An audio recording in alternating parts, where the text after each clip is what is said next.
And so you have to monitor landfills in Iowa after they close for 30 years because they're still producing gas. There's things inside that are producing methane and the other gases. So we're constantly monitoring that. We have 47 gas collection wells across Mount Trashmore. You see them when you're walking up. They're sectioned off so people can't go up to them. But we're still on the clock. This is still a regulated site. But what's interesting is the state Department of Natural Resources is who monitors landfill in Iowa.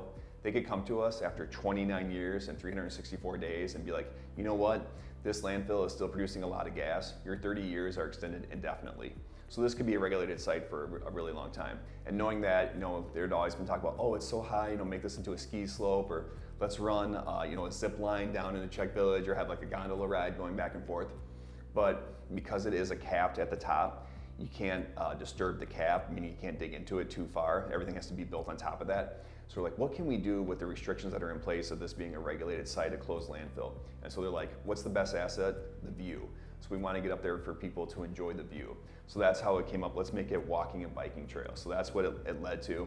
Took years of planning, working with groups that design trails, things like that. And so now this is what we have today. Mount Trashmore, the closed landfill, went from literally trash to treasure. There's a couple of different trails, how you can get up to the top. One that winds around that's nearly a mile long. Another one that's a little bit easier that you can also ride bicycles up. And then when you get to the top, there's another trail that's called a flow trail that's just for mountain bikes and fat tire bikes. And it goes downhill with a lot of winding cutbacks and things like that. So it's a lot of fun.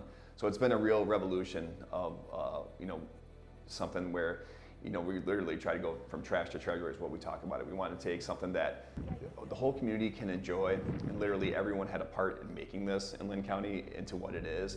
And so that's why it's something that we're really proud of, and it's really become like a talking point, especially in the industry.